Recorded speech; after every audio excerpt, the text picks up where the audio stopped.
Selamat malam teman-teman semuanya. Ya, selamat malam semua. Shalom. Shalom. Ya. Selamat datang di acara kita hari ini di apa Kak? Ayo bareng-bareng. NYG. Salah kan? NGC udah lama. NGC edisi lama. Sekarang NYG. Oke. Ayo 1 2 3. NYG X CBCLC T. Bisa nggak itu ada tulisannya di depan ya? Iya. CBCLC. CBCLC T. T. Banyak ya singkatannya ya. Agak Ada huruf-huruf T-nya, Om. banget ya. Oh begitu ya. Apa tuh Ci Apa T-nya? tuh CBCLC itu? NYG itu kan New Year's Generation, anak-anak mudanya dari gereja sini. Terus ada CBCLC itu Cahaya Bangsa Community Community Learning Learning Center. Center. Oh, bukan T-nya CLBK, apa bukan T-nya? CLBK. Iya, Beda ya, bukan jangan salah ya. Oke. T-nya Oke. Talk. Talk. Ya, jadi Talk. tetap Talk. ada Jadi talk ya. jadi NYG X CBCLC Talk Ya, gitu. Jadi gitu. kayak mau talking gitu. Kalau Ya. situ New Year's Generation yang ini apa dong? Oh, OYG. OYG kalau itu ya. Old Yes Yes, Generation. Yes Generation. Yes itu apa sih sebetulnya? Masih ingat nggak? Yesus sentris. Iya. Yesus sentris itu Iya. maksudnya. Generasi Yes Yesus itu sentris. maksudnya Yesus sentris. Ya, itu Iya. kita canangkan nggak tahu berapa tahun lalu ya. Iya. Cuma saya old ya, situ new gitu ya. Biar ada dua pandangan Om di talk Oke, ini. betul. Dari Ini- pandangan kami sebagai Ini kalian kan dewasa. Gen Z ya. Iya. Kalau Iya. saya itu generasi baby boomers. Baby boomers tuh tahun 1961 ke bawah. Ya, saya kan lahirnya 1960 gitu. Jaraknya lumayan juga Iya, ya. jauh. Kalian kan 2011 ke bawah Iya, itu 2000-an. Gen Z. Nah, Iya. Yang buat gitu. nyalain listrik. Oke. bukan Itu Gen Z. Itu Gen Z. Nah, Gen Z, bukan Gen Z ya. yang nggak tahu generasi apa, gampangnya generasi Gen Z dah gitu ya. Oke, maksudnya generasi yang disetting sendiri seolah-olah ya udah Tuhan bilang apa itu. Oke. Oke. Jadi jaraknya jadi ini kayak opa sama Cucunya. Cucu. cucu dong. Aduh, Boleh. wah, Boleh udah Boleh lah. Jadi manggilnya apa nih? Om, Opa, opa aja kali Opa ya. aja. Oke. Opa Sanjang Nim, bukan. bukan Opa Bukan, Sanjang gak bisa Nim Opa dong. Sanjang Nim. Korea dong itu. Oke. Oke, sebelum mulai mungkin kita kenalan dulu ya. Satu-satu. Malam tadi enggak. udah dikenalin ya. Muter, sebenarnya. enggak. Kebanyakan. Mungkin dari kita dulu ya, karena kita ini dari NYG. Perkenalkan, nama aku Eci. Nama aku Evi. Jangan kebalik ya. Iya. Eci, ini Eci, ini Evi. Iya, Biasanya karena kalau huruf C sama V di keyboard di itu keyboard sebelahan. sebelahan. Betul. pernah ada teman kita, teman cowok kita ngechat kita tuh tukeran. Barengan, iya. Iya. Jadi ketuker. Tuker jadi Iya, agak ketahuan ya dua-duanya di yang chat. Evi jadi Eci. Betul, iya. bahaya ya. Iya. Iya. Kalau ini yang keren dong. Sang jam nih. Oke, Theo. boleh. Kalau apa Theo. boleh perkenalkan dirinya. Theophilus gitu ya. Theo itu Tuhan gitu. Keren banget ya. Philus tuh dari kata filia. Jadi kalau digabung Theophilus itu sahabatnya Tuhan. Keren. Yeay, boleh kasih tepuk tangan. Boleh deh, biar nggak 1-2 orang Ya, aja. oke. Oke, nah pada kesempatan acara hari ini kita itu mau ngomongin temanya apa Kak? Hubungan lawan jenis dalam di era digital. ya kayak gitu deh pokoknya kurang lebih ya. Iya. Hubungan lawan jenis di era digital. Nah, Om Theo bakal nemenin kita ngasih pandangan-pandangan gitu ya. Karena kebetulan kalau nggak salah Om punya pengalaman juga kenalan sama Bu Evita di Facebook, betul Om? Bukan ya Om? Nggak ada ya Om Nah, waktu Nggak ada zaman Facebook itu suara Roh Kudus langsung gitu ya. Oke. Nggak pakai Facebook. Facebook kan itu ya lewat internet atau Iya. apa. Ini internetnya langsung dari sorga itu Roh Kudus. Keren banget.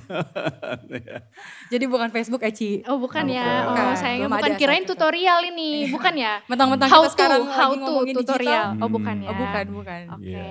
jadi hari ini mungkin kita bisa mulai dari online dating ya, kan hubungan lawan jenis di era digital, banyak orang ngelakuin online dating. Iya, tapi sebelumnya nih, teman-teman semua pakai ini kan ya, pakai gadget kan, main sosial media kan ya semuanya ya. Ayo spill X ya, Kalian main apa aja tuh? Instagram ada? Instagram first, second ada, First, second ada juga biasanya anak sekarang third tuh ada. ada lebih dari satu akun biasanya.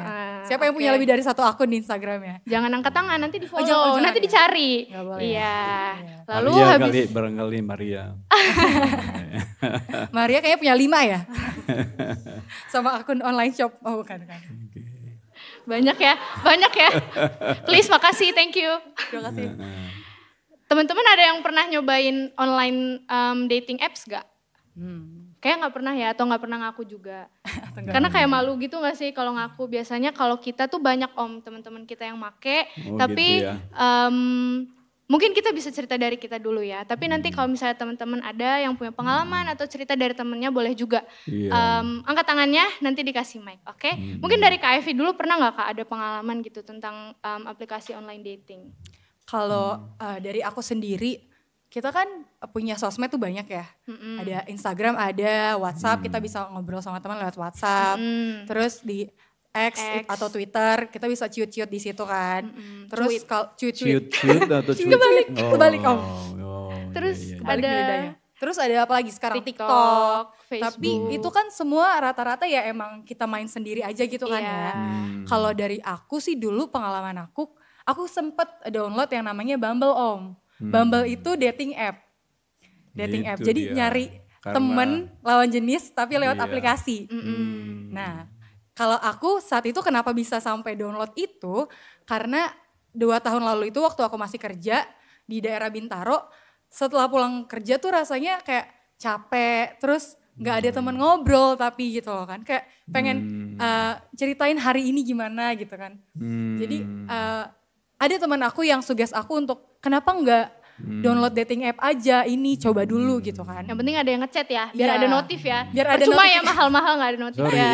itu ngobrolnya nanti sama cowok begitu. Iya Om, jadi dating app-nya itu Spesial gitu ya, sama cowok gitu. iya bisa spesifik, milih, Om. Om. Kita bisa pilih nih, kita kayak gimana, terus kriteria yang kita cari tuh kayak gimana.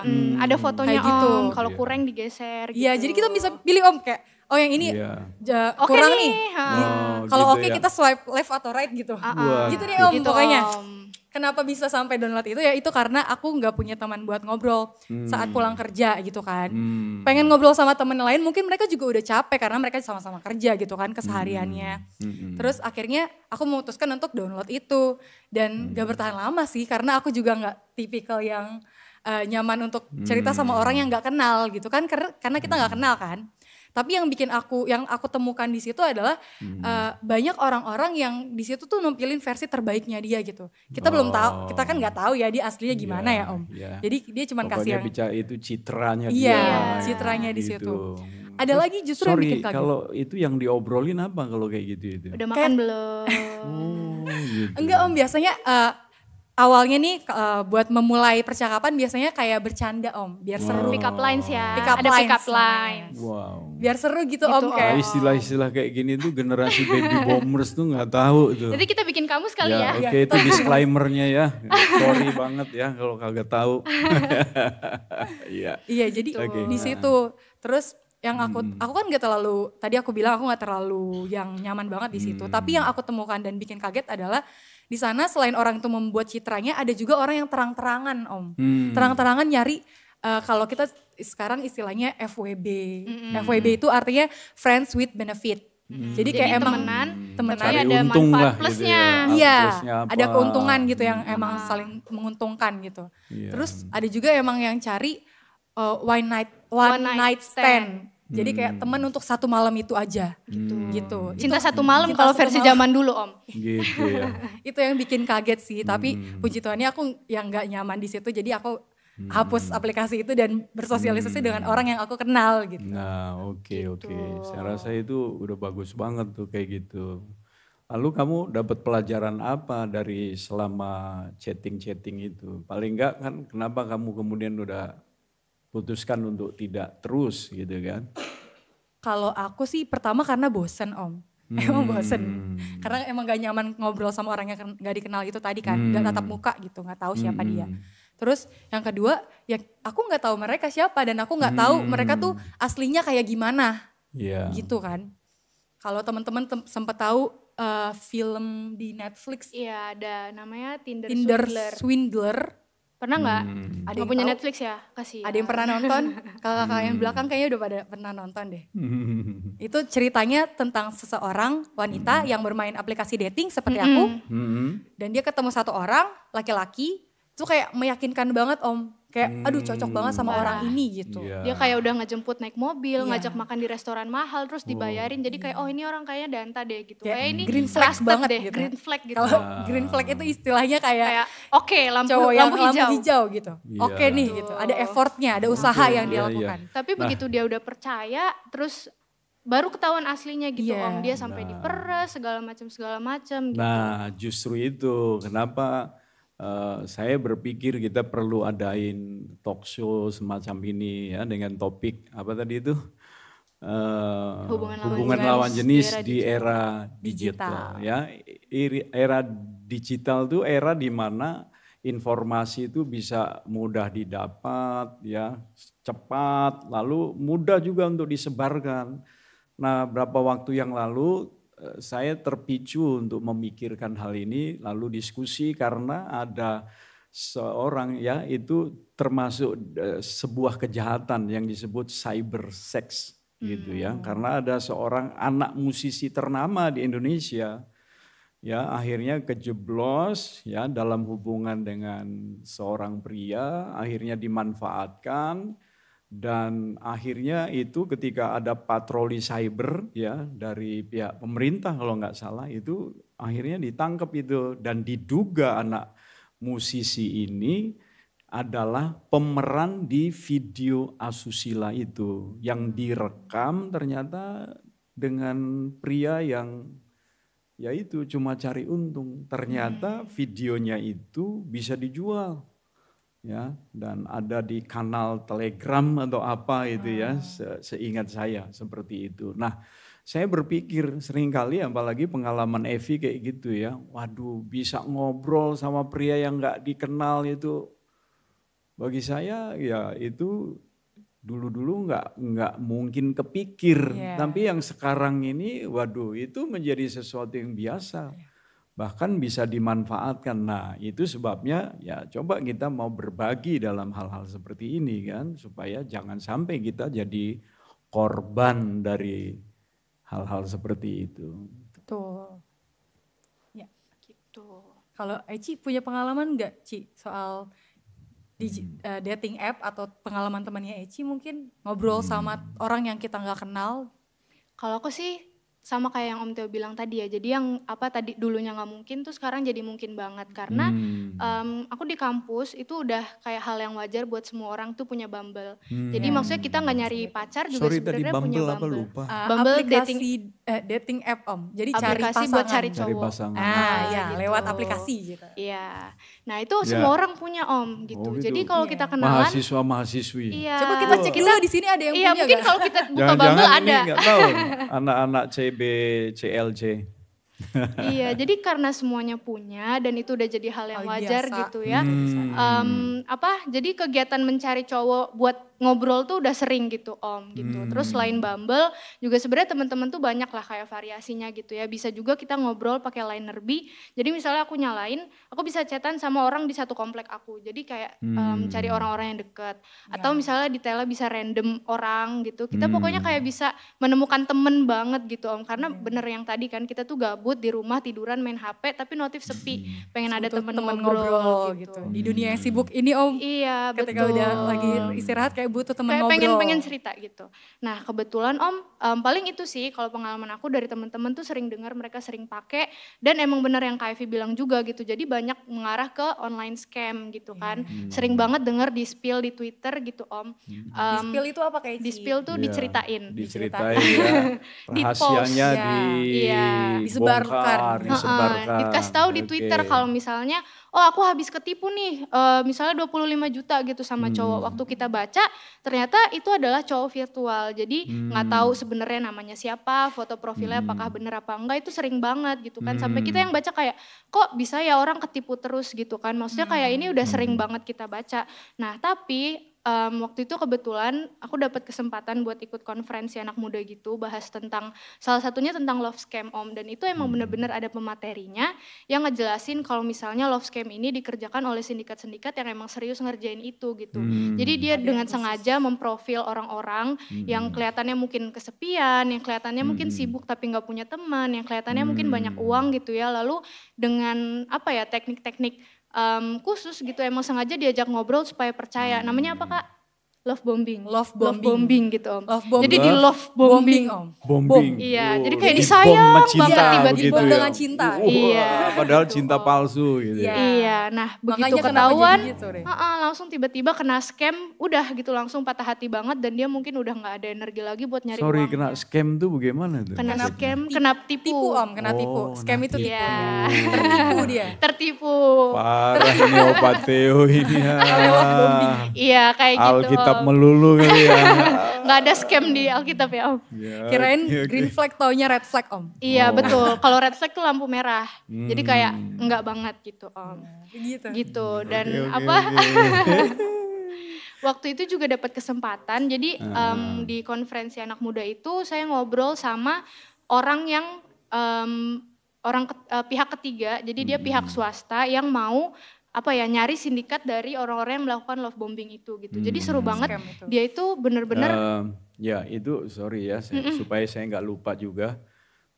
Itu memprofile orang-orang yang kesepian, gabut. yang mau ngobrol, Iya. nggak ada teman, Iya, betul. gitu ya. Itu bisa tahu loh. Sebetulnya itu sebuah problem loh di mana di akhir zaman ini. Jadi teknologi berkembang begitu rupa, ya gadget udah yang paling mutakhir, apa semua informasi bisa dapat. Tapi justru di situasi seperti itu bukan memicu orang itu punya banyak teman, malah nggak ada teman Iya Om. yang betul. bisa ngobrol dari hati ke hati. Nah, coba mungkin teman-teman yang lain tuh bisa cerita barangkali. Iya. Mm-mm. Mungkin dari teman-teman ada yang punya pengalaman soal itu kayak kesepian biasanya kalau kalian lagi udah Sebetulnya capek itu ngapain. problem apa begitu kan? Iya kan? Kita perlu tahu itu. Atau Sebenarnya mungkin- oke. atau mungkin gini Om pertanyaannya biar lebih enak ya. Mungkin di sini kan teman-teman banyak yang udah lebih besar ya. Terus mungkin punya banyak teman atau ada juga yang kerja sebagai guru pernah punya banyak siswa-siswi gitu. Mungkin pernah nggak ngelihat orang lain yang kesepian terus jadi nyebelin gitu. Kayak diajak ngomong nggak mau tapi kesepian gitu. Jadinya kita bingung gimana ngadepinnya gitu. Itu juga sering ditemukan sih. Iya kayak kita tuh Iya. kesepian tapi nggak tahu harus ngapain Iya. kan. Tuh. Bersosial juga kurang gitu. Iya. Jadi banyak waktunya ya di gadget. Padahal angka kelahiran naik ya. Iya. Naik terus ya tapi kita semakin kesepian gitu. Iya. Ya mungkin saya kasih komentar sesuai dengan apa yang ya biasa saya gumuli ya. Sebetulnya ada 3 kebutuhan dasar daripada manusia. Ya, itu kalau kita membaca di dalam Lukas pasal 15, itu ada 3 perumpamaan penting itu di situ. Pertama mengenai domba yang hilang, ya. Kemudian ada dirham yang hilang, kemudian anak yang hilang. Nah, 3 ini perumpamaan yang pertama itu sebetulnya orang membutuhkan rasa dimiliki. Ya, sekalipun dia itu sesat gitu ya. Dia rasa dia sendiri yang benar 99 itu ditinggalin kan sama gembala itu. Nah, cari yang satu itu. Kenapa? Karena biar dia bagaimana keadaannya, dia adalah dombanya. Nah, itu orang tuh butuh rasa dimiliki. Dalam konteks ini sebetulnya juga dikasihi dan mengasihi. Nah, ini yang sebetulnya teknologi, gadget itu nggak bisa memberi. Yang kedua, dirham yang hilang itu bicara tentang merasa berguna. Dirham itu kan mata uang, ya, ada harganya. Jadi merasa berguna.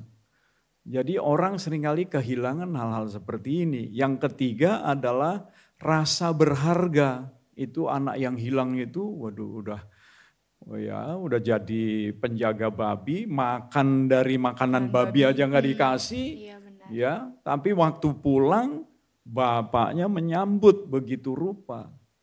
Nah, di era seperti ini, ya, era digital ini memang tidak menolong justru anak-anak muda itu untuk mendapatkan 3 hal ini. Justru malah jadi jauh kehilangan sebab 3 hal ini sebetulnya hanya bisa didapatkan melalui interaksi yang benar di dalam keluarga.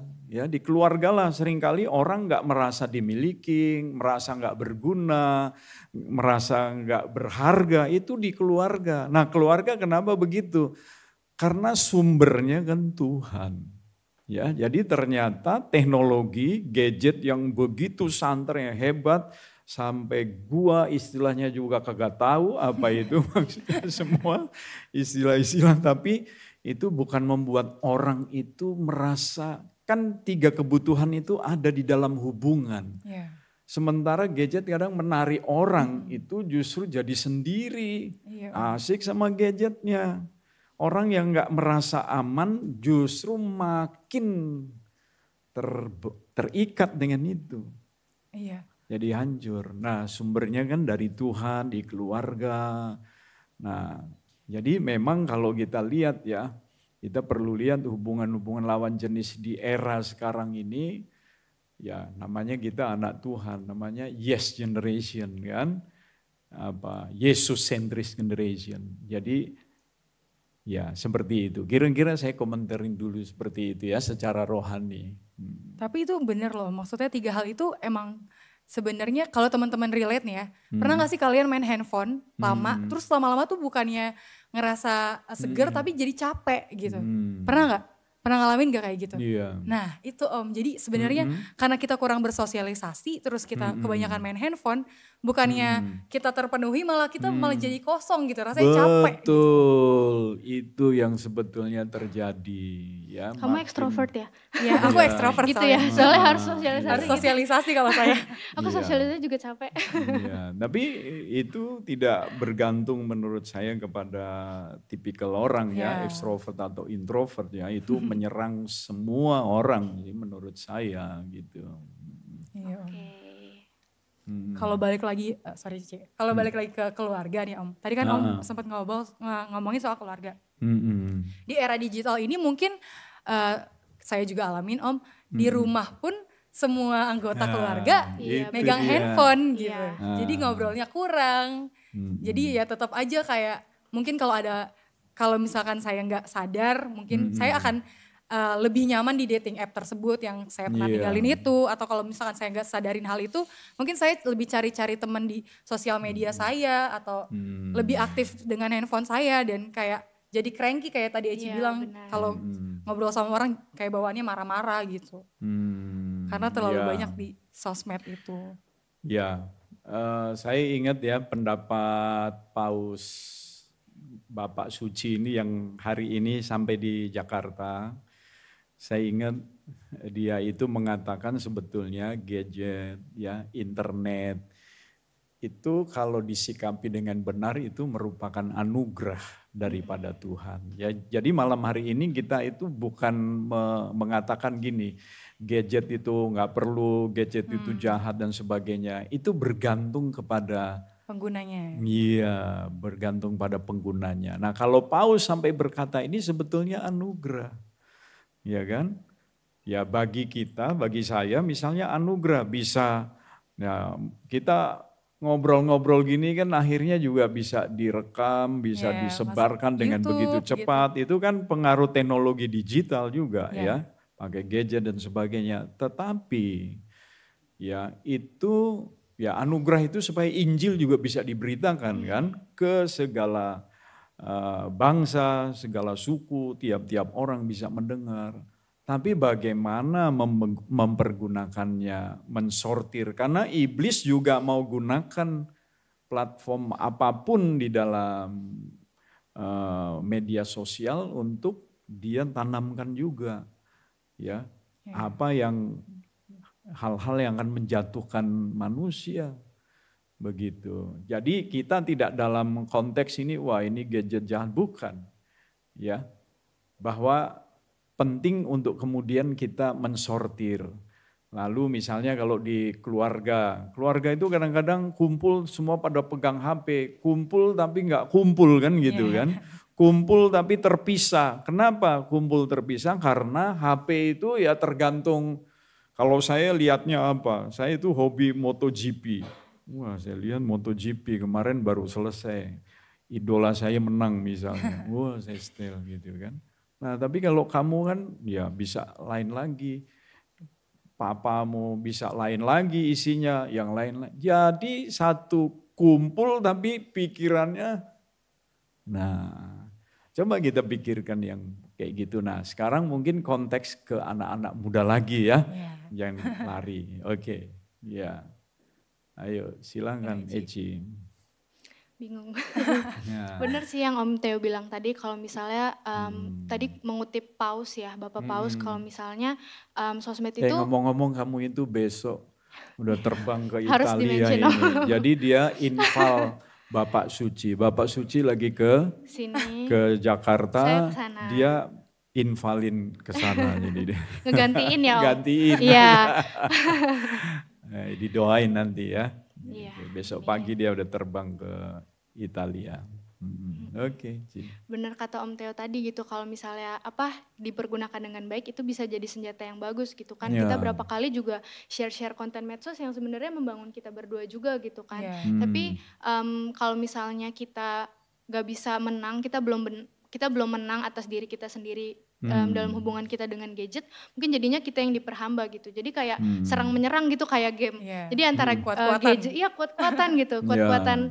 Jadi antara gadget yang nyerang kita atau kita yang mau invasi nih gitu. Kita yang mau masuk ke dalam dunia digital, terus kita yang bawa pesan-pesan yang mau kita sampaikan gitu kan. Aku pernah ikut pelatihan gitu lupa, terus dibilang jadi kita itu bukan kita itu masuk lewat pintu mereka, tapi kita bawa mereka keluar lewat pintu kita gitu. Jadi kita masuk ke dunia digital, tapi ajak mereka buat memahami pesan yang mau kita sampaikan gitu. Jadi bukan kita diinvasi, kita yang menginvasi mereka. Begitu ya, kita bawa mereka keluar. Kalau istilah kerennya dari alam maut ke kerajaan Tuhan gitu kan. Ya gitu. Betul. Berarti kita harus lebih kuat ya Ci? Iya betul. Oke. Terus tadi kan Om Theo sempat cerita juga tuh tentang si anak band itu. Ya kan, yang katanya terkena kasus gitu ya Om dalam hubungan sama lawan jenis, sampai akhirnya dia kena kasus kalau kita sebutnya revenge porn Om. Revenge porn. Namanya revenge porn. Apa? Revenge itu balas dendam. Porn itu kan pornografi. Iya Mbak, ini Revenge, REVENGE. Gitu. Jadi kenapa namanya revenge porn? Jadi dia itu menggunakan pornografi sebagai upaya buat balas dendam gitu. Jadi misalnya cewek sama cowok bangun hubungan, terus mungkin mereka mau putus atau gimana supaya nggak jadi putus, jadiin senjata gitu. Iya. Gitu. Mungkin kurang lebih itu ya Om yang tadi. Iya, saya dengar itu memang katanya cowok itu diputusin kan, gitu katanya sakit hati, ya nggak tahu bener apa enggak. Jadi dia udah dapat gambar-gambar, dapat apa dia sebarkan. Tapi ujungnya memang ada temennya yang menggunakan itu untuk dapat uang. Benar-benar. Ujung-ujungnya ujung-ujungnya duit. Betul. Iya. Dan berapa tahun lalu ya saya itu dengar ya ada satu anak hamba Tuhan, tokoh kegerakan pria di Amerika. Ya. Itu sempat ini anaknya itu terikat dengan pornografi, malah jadi semacam pengusaha. Jadi jadi itu produk-produk pengepul video porno. Iya, pokoknya begitulah. Jadi itu keuntungannya itu dalam 1 bulan atau 1 tahun itu puluhan juta US dollar. Jadi memang sasaran anak-anak muda remaja ini dengan gambar-gambar ya, adegan-adegan asusila yang didapat juga melalui hubungan lawan jenis di era digital ini, sengaja dilemparkan supaya akhirnya pengen lihat, pengen apa. Jadi pornografi itu laku banget gitu. Nah itu satu bahaya besar kan buat kita. Nah kalian gimana anak-anak muda menyikapi itu? Mungkin teman-teman yang lain juga bisa memberikan pendapatnya gitu. Oke, teman-teman ada yang mau membagikan ceritanya tentang mungkin pernah pengalaman, masa mau cerita, ada yang mau cerita, atau mungkin ada yang tahu cerita orang lain yang gimana ya, pernah ngalamin hal yang sama tentang revenge porn atau pornografi. Atau iya tentang misalnya tentang hubungan kalian. Ya benar. Iya, misalnya kalau misalkan pernah punya pacar terus putus terus dapat balas dendam dari pacar dalam bentuk apa? Nanti ketahuan KYL. Oh iya. Iya, Jangan kasihan. Mungkin boleh dari Kak Evi dulu. Habis ini ada ya, habis ini harus ada ya. Aku Ayo, ada, Kak Evi. tapi bukan aku. Kebetulan aku belum pernah pacaran. Alhamdulillah jadi ya. Bukan aku. Wah keren ya, Aku- belum pernah pacaran. Iya, Nah, aku belum pernah kasih pacaran. tepuk tangan dulu dong. Jadi aku lebih banyak dengar pengalaman teman-teman di sekitar aja. Aku punya teman sebenarnya ini tentang revenge porn juga, cuman dia nggak pernah melakukan HS itu, hubungan itu nggak pernah melakukan itu. Cuman mungkin ada orang yang mau balas dendam ke teman aku ini. Karena satu kali tiba-tiba nomor dia itu diserbu sama orang-orang yang minta photoshoot dia. Nah itu kan kayak kenapa? Dapat dari mana gitu. Kenapa bisa minta photoshoot Iya, gitu kenapa ya. bisa ada orang random yang nggak kenal punya WhatsApp dia untuk langsung minta photoshoot itu.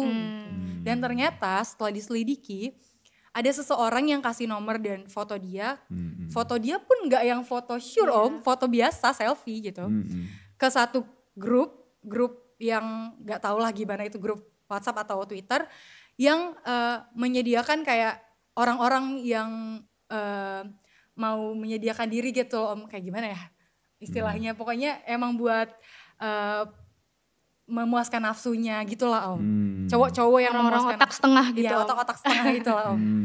Dan ya itu bisa terjadi loh, maksudnya dia nggak ngapa-ngapain, dia nggak pernah berphotoshoot atau gimana, tapi karena ada balas dendam dari mungkin orang yang pernah sakit hati dengan dia atau pernah punya hubungan dengan dia, foto dan nomor dia bisa tersebar dan itu jadi trauma buat dia sendiri om. Dia sampai trauma dengan hal itu. Itu justru Iya, nunjukin kalau itu bisa terjadi ke siapa aja ya Yes, gitu. itu bisa Bahkan terjadi mungkin sama siapa justru saja. malah kalau kita innocent, kita yang merasa nggak tahu apa-apa, justru lebih berisiko gitu ya. Karena Ya, bisa jadi kita yang biasanya kayak ditargetin. gitu. Iya, Gitu. iya. Jadi sebetulnya kalau saya pikirin ya, tema kita itu mungkin lebih cocok itu bukan hubungan lawan jenis ya, tapi pergaulan Iya. lawan jenis. Lebih luas ya, Om. Ya, pergaulan dengan lawan jenis di era digital ini. Ya.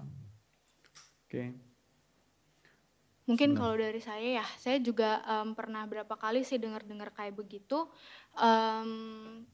Kayak tentang revenge porn itu yang nyebelin adalah itu tuh kayak sama kayak yang tadi juga online scam. Itu tuh bukan orang yang gabut terus revenge porn gitu. Tapi itu benar-benar dipersiapkan sama orang-orang yang punya rencana buat mencari uang, buat orang-orang yang emang sebuah sistem besar gitu Om. Jadi kayak Betul. emang menargetkan Iya. orang-orang yang rentan untuk jatuh ke dalam kejahatan itu gitu kan. Makanya tadi Om Teo juga Memang sempat ada bilang. sindikatnya itu. Iya, ini jelas bisa banget. dibilang Iya. kayak kejahatan cyber gitu Iya. kan.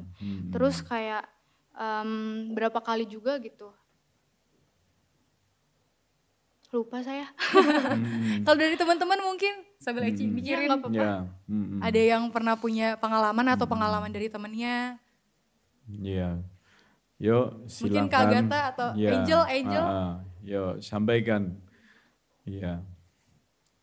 Silakan. Ya. Oh, Kak Ika, boleh. Ya, baik. Nih, kasih tepuk tangan buat Kak Ika. Ya, mungkin, aduh, disorot lagi. Mungkin gini kali ya. Sorry Ika, kamu. Oh ya, sepuk di sini. Jadi, maksudnya gini, sebenarnya untuk media sosial itu sudah jadi konsumsinya kita semua, itu nggak bisa dihindari, gitu ya. Itu nggak bisa dihindari.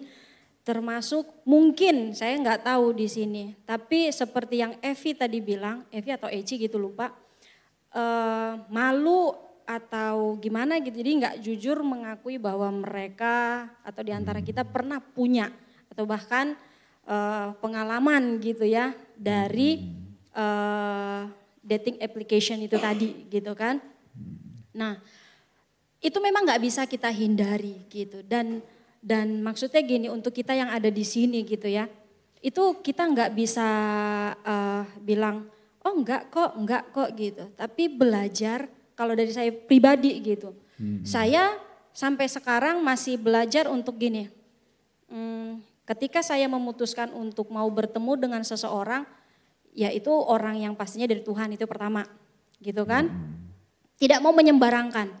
Kalau ditanya untuk pernah nggak mendownload itu? Pernah. Tapi itu karena apa? Jadi sepupu saya bilang begini, saya mau berangkat, saya mau les gitu. Jadi saya mau les, terus saya mau, pokoknya dia cerita terus nyebut ada kata Bumble.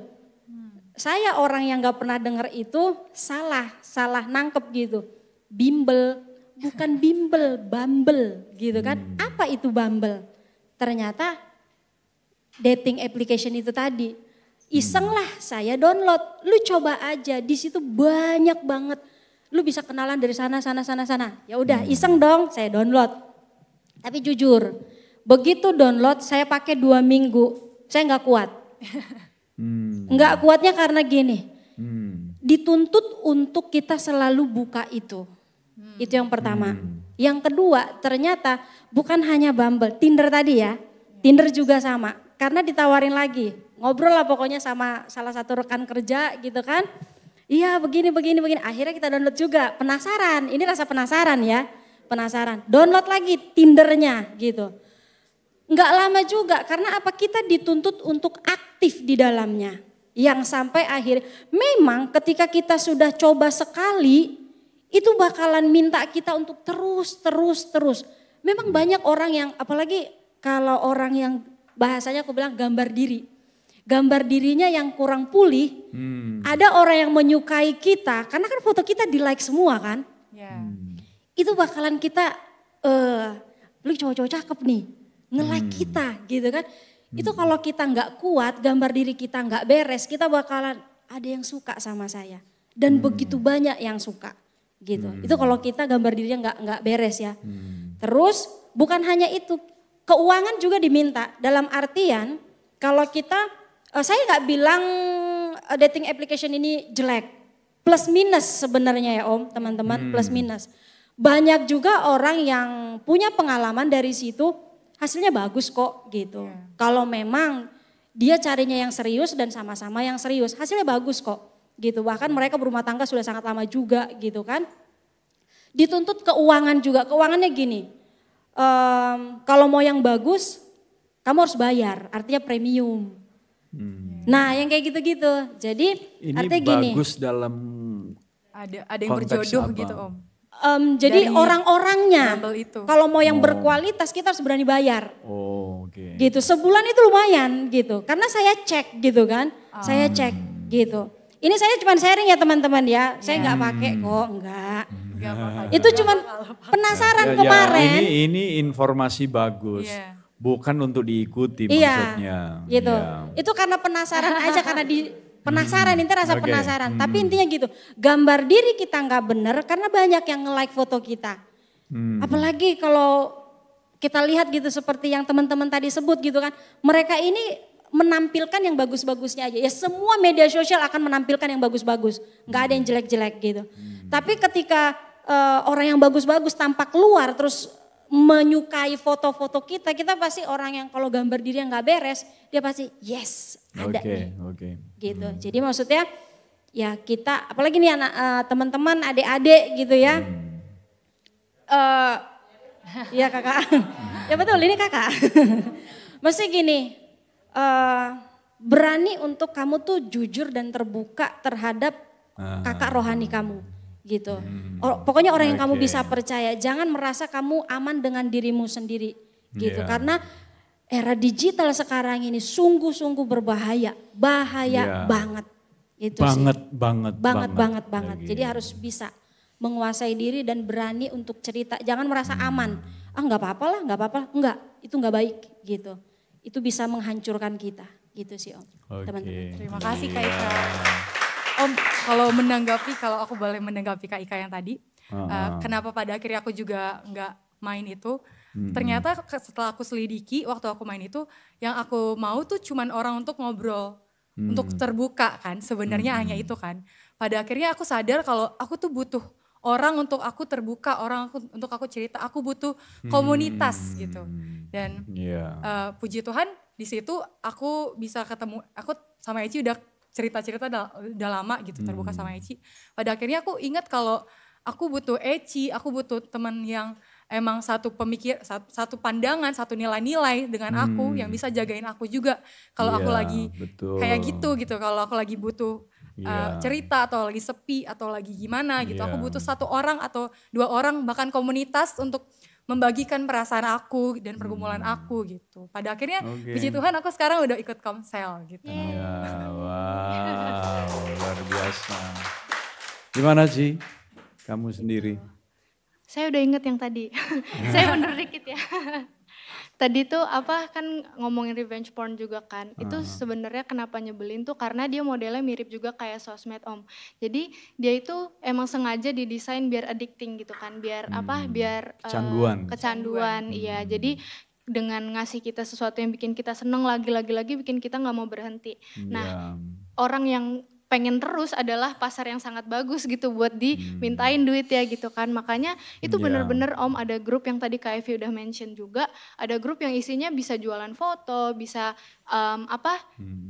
bentuknya subscription kayak Netflix gitu. Dan itu mungkin awalnya adalah revenge porn ya. Jadi nyebarin video-video atau foto-foto dari orang yang gak berkenan.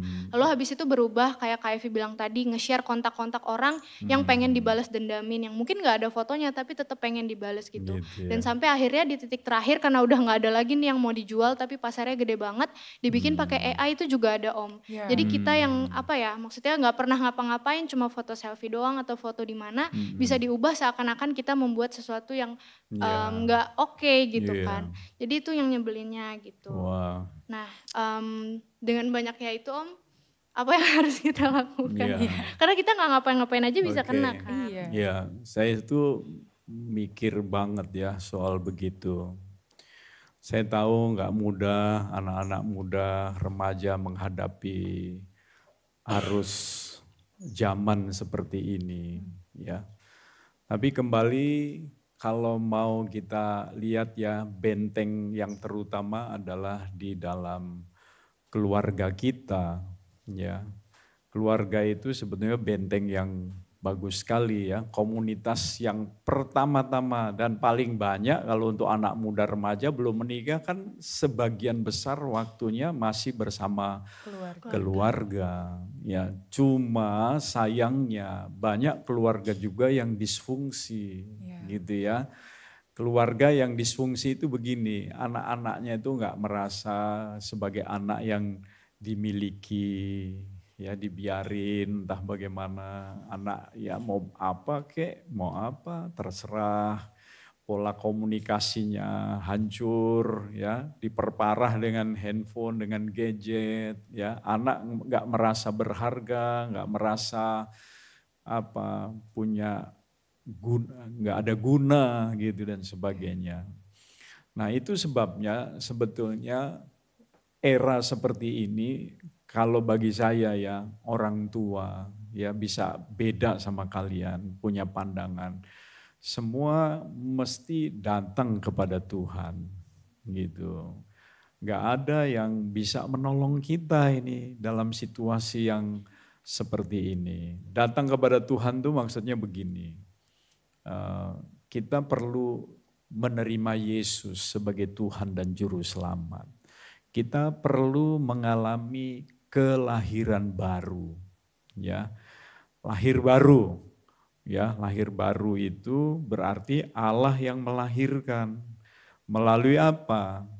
Melalui Roh dan Firman-Nya yang bekerja di hati kita. Nah, salah satu tanda daripada orang yang lahir baru kita baru dengar nih kemarin hari Minggu, bagus banget, ya. Kalau ditulis di 1 Yohanes 3 ayat 9 itu ya, setiap orang yang lahir dari Allah itu punya spermanya Allah ya, pakai istilah itu bahasa Yunaninya. Punya sifat-sifatnya Allah, dikatakan dia tidak berbuat dosa lagi. Nah, kata tidak berbuat dosa lagi itu di dalam bahasa aslinya itu punya pengertian dia tidak terus-menerus berbuat dosa. Artinya semakin lama semakin berkurang sampai lama-lama membenci dosa. Nah itu tahapan yang perlu kita capai. Nah bagaimana tahapan ini bisa tercapai? Perlu komunitas. Komunitas apa? Keluarga perlu. Tapi juga komunitas orang-orang percaya. Ya, yang benar-benar takut akan Tuhan begitu. Nah setiap orang yang lahir dari Allah itu dia akan punya hati begini. Ya saya ini anak keluarga Barahama, papa saya Barahama. Ya saya akan lebih mudah itu menerima dan akrab dengan yang sama-sama Barahama. Karena apa? Punya unsur keluarga tadi ya, yang dilahirkan dari orang tua, yaitu keluarga Barahama, seperti itu. Nah orang yang benar lahir baru, dia juga akan cari komunitasnya juga, komunitas orang percaya. Ya kan? Nah bersama-sama dengan komunitas orang percaya itu kita benar-benar berjuang. Ya, kalau ini coba kita mau baca ya satu ayat dulu ya. Nanti habis itu nggak tahu bagaimana Evi sama Eci meneruskan, lalu closingnya bagaimana untuk kita semua, apakah masih ada komen lagi dari teman-teman. Coba kita baca di 2 Timotius 2 ayatnya yang ke-22 ya. 2 Timotius 2 ayat 22. Saya bacakan untuk kita semua, sebab itu jauhilah nafsu orang muda. Kejarlah keadilan, kesetiaan, kasih, dan damai bersama-sama dengan mereka yang berseru kepada Tuhan dengan hati yang murni. Ya, bersama-sama dengan mereka. Berarti bersama-sama dengan sebuah komunitas yang memang terdiri dari orang-orang atau anak-anak muda remaja yang takut akan Tuhan begitu ya. Nah di sini komunitas itu sifatnya, kalau saya berkomunitas dengan Eci dan Evi ketuker itu saya bukan hanya bertanggung jawab atas hidup mereka, jagain mereka. Saya juga perlu mempertanggungjawabkan hidup saya kepada mereka, begitu kan? Jadi seperti yang tadi Kak Ika sampaikan, kita mesti berani terbuka. Tapi kan nggak sembarang terbuka, apalagi yang tadi itu ya, pakai aplikasi apa tadi yang terbuka, ngobrol sama orang nggak kenal. Ini sama orang yang kita kenal, orang-orang yang cinta Tuhan, kita bisa belajar untuk terbuka di situ, mempertanggungjawabkan hidup kita sama mereka. Ya, misalnya saya sama istri, sama anak-anak, suka saya cerita sama jemaat. Kalau saya pergi pelayanan, diundang sama siapa, di luar kota, di Makassar misalnya, saya tidak akan mau menginap di hotel. Hotel sebagus apapun saya tidak akan mau. Ya, karena saya tahu di hotel itu ada banyak godaan, televisinya yang bisa pakai channel apapun ada di sana ya. Dan saya sendiri, saya nggak mau. Mendingan saya tinggal di rumah pendeta itu yang mengundang saya. Supaya apa? Ini bagian dari saya mempertanggungjawabkan hidup saya. Supaya mereka tahu, oh malam-malam saya bikin apa sih? gitu ya. Kalau di hotel sendiri, siapa yang tahu? Loh, Pak Theo kan pendeta. Loh justru karena saya pendeta. Pendeta itu banyak diserang. Justru karena saya pendeta, saya harus lebih hati-hati. Seorang pendeta itu bukannya bertanggung jawab sama jemaat, bertanggung jawab untuk jemaat, tapi harus bertanggung jawab sama jemaat, mempertanggungjawabkan hidupnya. Nah, begitulah kalau kita ngerti ya, kita sebagai orang percaya, ya bagaimana sih bisa mensortir itu yang tadi Eci bilang itu. wah ini ya kalau bahasanya saya ini yang terang sama yang gelap, wah gitu terus kan. Bagaimana kita bisa mensortir itu? Ya kan? Ini nggak peduli pendeta, nggak peduli siapa, ini kalau udah terikat, lalu terbabit, apalagi ya istilah kuno itu, istilah generasi baby boomers itu. Ya, ini kalau nggak dibuka untuk ditolongin oleh orang lain nggak bisa.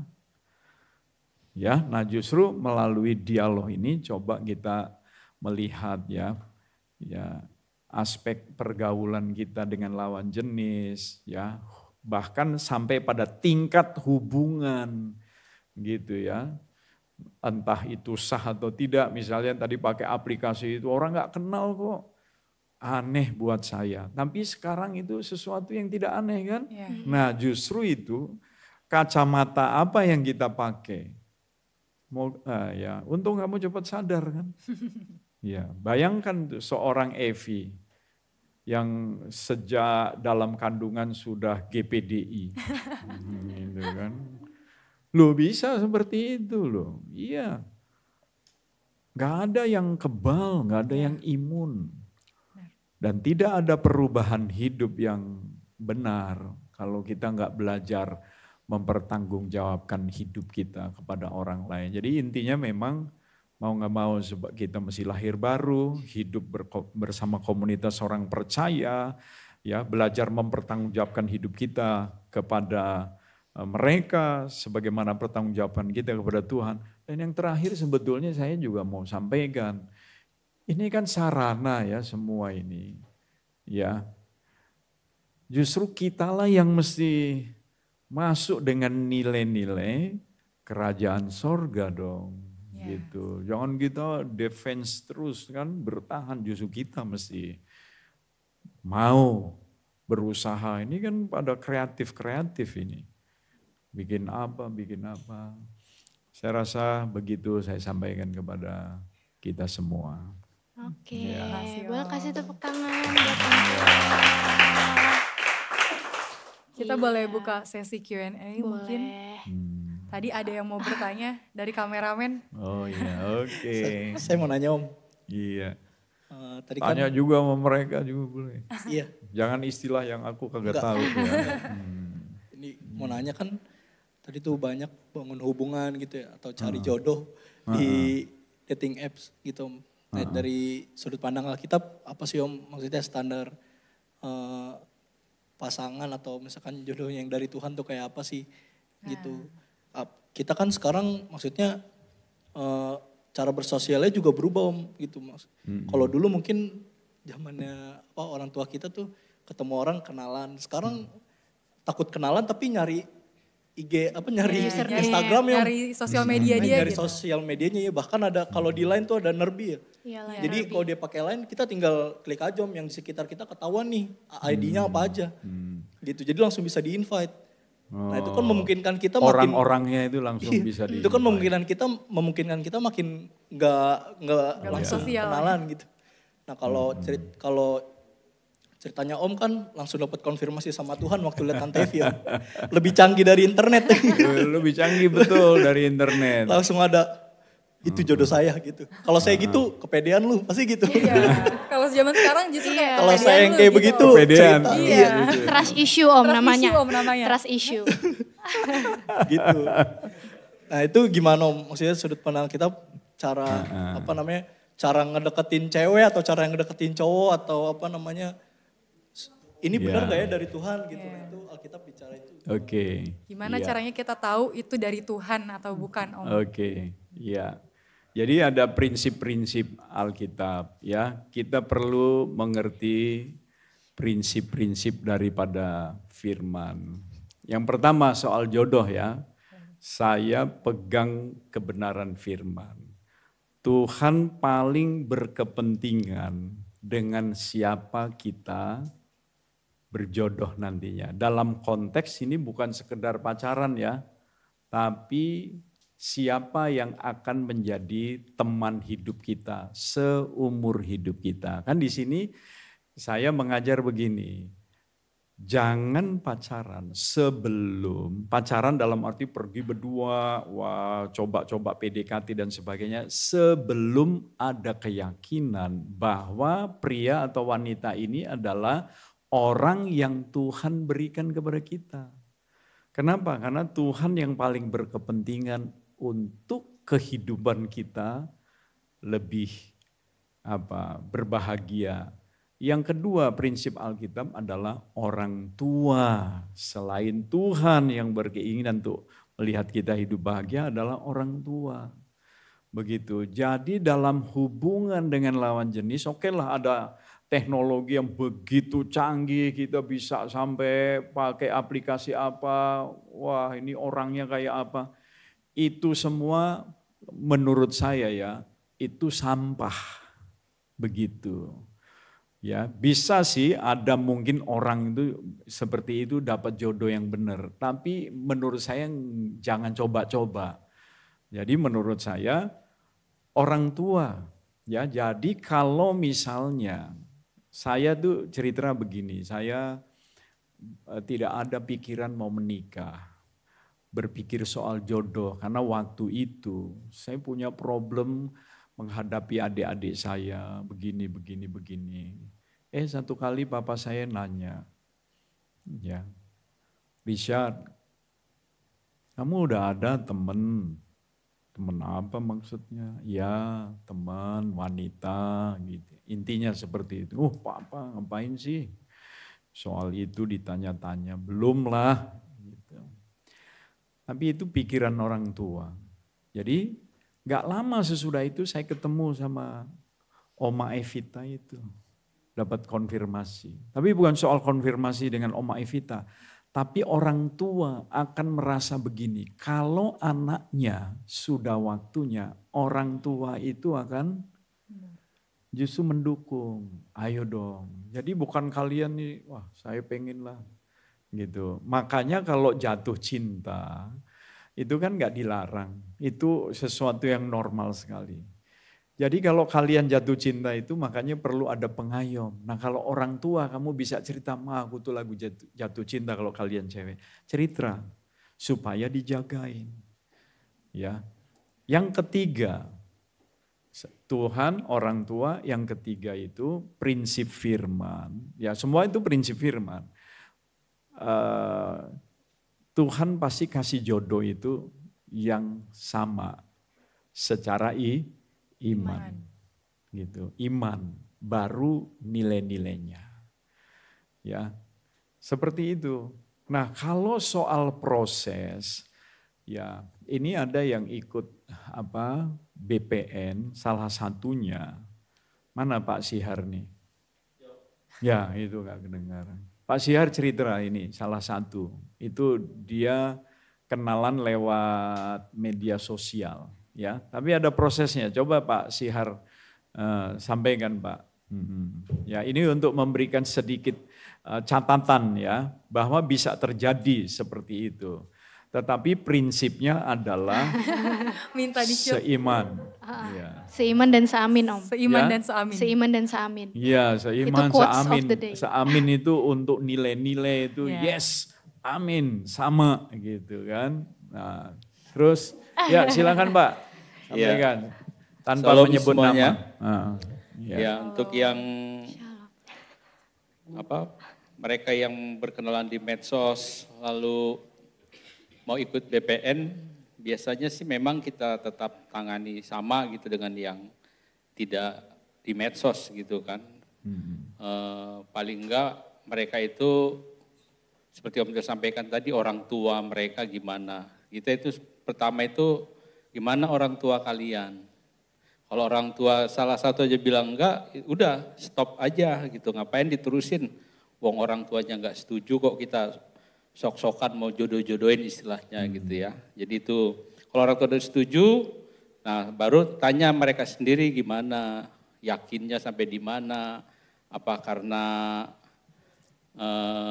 ketemu gitu aja atau ada keyakinan bahwa itu dipertemukan oleh Tuhan gitu ya. Kalau mereka masih ragu, biasanya kita suruh doa.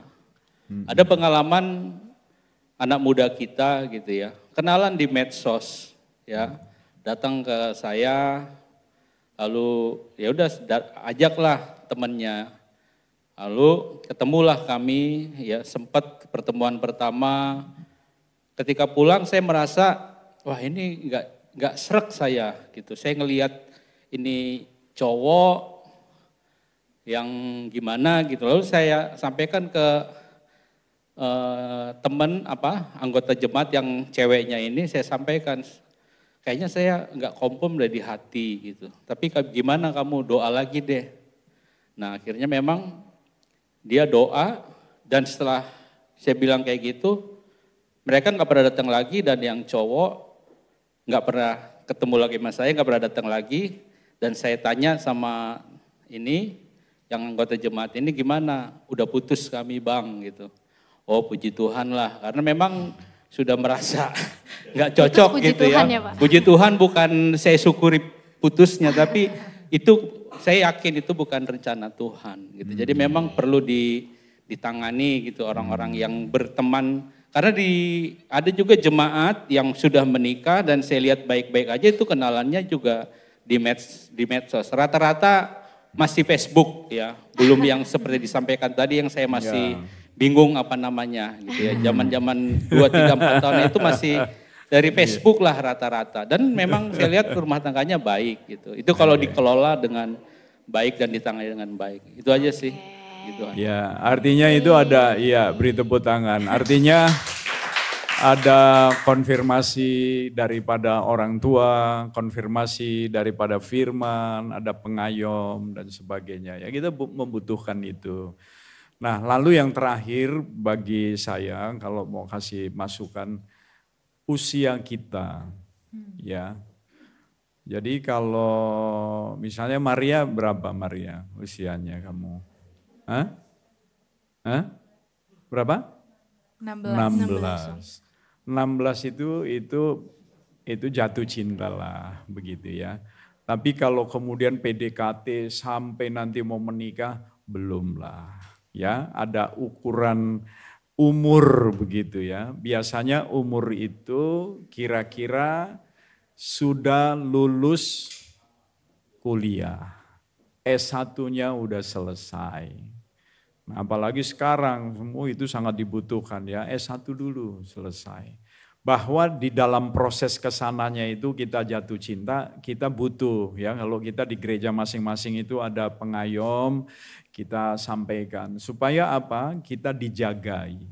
Ya, ada komunitas yang menjagai kita. Karena kita nggak bisa jagain diri kita sendiri. Orang tuh kalau udah jatuh cinta itu kayak jadi blow on gitu kan. Iya, kadang-kadang bodoh banget. Nah, dari sisi perasaan tuh ada yang penyanyi ngomong kalau udah jatuh cinta, tai kucing pun rasa coklat katanya gitu kan. Jadi itu perasaan kayak gitu tuh membuat rasionalisasi kita itu rasio kita, cara berpikir kita itu kadang-kadang jadi tertutup, terdistrak atau apa begitu ya. Jadi seolah-olah ya udah perasaannya itu. Nah itu bahayanya, kita kurang bisa mengendalikan diri sebagai anak muda. Harus diakui di situ. Semua akan ngalami yang kayak gitu. Kecuali kita mau terbuka, mau diayomi dan sebagainya. Oke, boleh kasih tepuk jadi tangan. panjang banget ya. Terima kasih buat diskusinya malam ini teman-teman. Terberkati dengan sharing hari ini. Amin. Oke, habis ini kita closing dulu ya. Terima kasih teman-teman sudah mendengarkan. Habis ini kita akan mendengarkan satu lagi ya penampilan yang keren banget dari siapa? CBCLC. Kasih tepuk tangan sekali lagi boleh. Terima kasih juga Om Theo buat masukannya. Ya. Oke, sudah ya. Baik, terima kasih banyak ya. Teman-teman kalau jatuh cinta cerita ya. Iya. Katanya udah kan? Part 2-nya kapan-kapan nanti di lagi. 6 bulan lagi. Tunggu Eci pulang. Oke. Terima kasih ya. Om. Oke, Tuhan berkati ya. Terima kasih juga ya.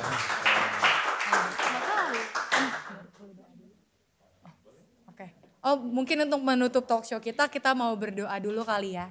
Ya nanti Om boleh pimpin kita di dalam doa sebelum kita menyaksikan penampilan. Oke, sebelum doa closing statement dulu ya. Boleh Oke, Om, silahkan. Jadi dalam hal pergaulan dengan lawan jenis, kita ini sebagai orang-orang muda itu nggak kuat menahan hawa nafsu kita sendiri. Saya kan pernah muda gitu ya. Nah, anak muda itu cenderung ya bergumul dengan hal ini. Nah, setelah sekian tahun dalam hidup, dalam pelayanan, saya tahu bagaimana caranya itu. Bukan sekadar kita sendiri saja bergumul dan sebagainya. Kita butuh diayomi, kita butuh tinggal di komunitas, dan kita butuh mempertanggungjawabkan hidup kita. Tanpa itu kita akan gagal. Ya, Tuhan sudah atur supaya kita selalu ada dalam komunitas di mana kita bertanggung jawab dan mempertanggungjawabkan hidup kita. Yuk kita berdoa bersama-sama. Bapa di sorga, terima kasih untuk dialog pada malam hari ini. Kami tahu sebagai orang muda kami menghadapi satu era yang begitu luar biasa. Tanpa pertolongan Tuhan kami tidak akan sanggup melewatinya dan tetap ada dalam hidup yang suci di hadapan-Mu. Kami sadar kami membutuhkan Engkau, kami membutuhkan pertolongan-Mu, dan Engkau sediakan melalui komunitas orang percaya, melalui orang tua, melalui gereja lokal. Tapi di dalam semuanya itu kami sendiri belajar untuk mempertanggungjawabkan hidup kami kepada komunitas kami. Tuhan kiranya menolong kami, tolong kami oleh Roh Kudus dan firman-Mu sendiri. Beri kami kemampuan untuk melakukan kebenaran firman-Mu. Di dalam nama Yesus Tuhan hamba berdoa bersyukur. Amin. Amin. Ya, Tuhan berkati.